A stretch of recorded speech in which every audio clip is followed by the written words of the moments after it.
Love your neighbors. Sinasabi ko sa inyong mga nakikinig sa akin, mahalin ninyo ang inyong mga kaaway at gawan ng mabuti ang mga napupuot sa inyo.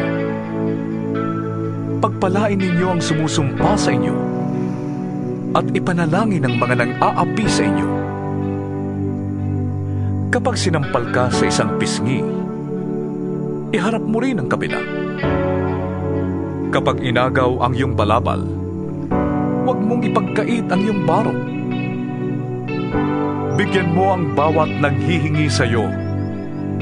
At kung may kumuha ng iyong ari-arian, huwag mo nang bawiin pa ang mga iyon.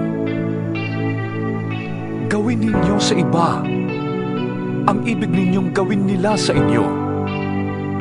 Kung ang nagmamahal lamang sa inyo ang inyong mamahalin, ano pang gantimpala ang inyong hihintayin? Ang mga makasalanan man ay marunong ding magmahal.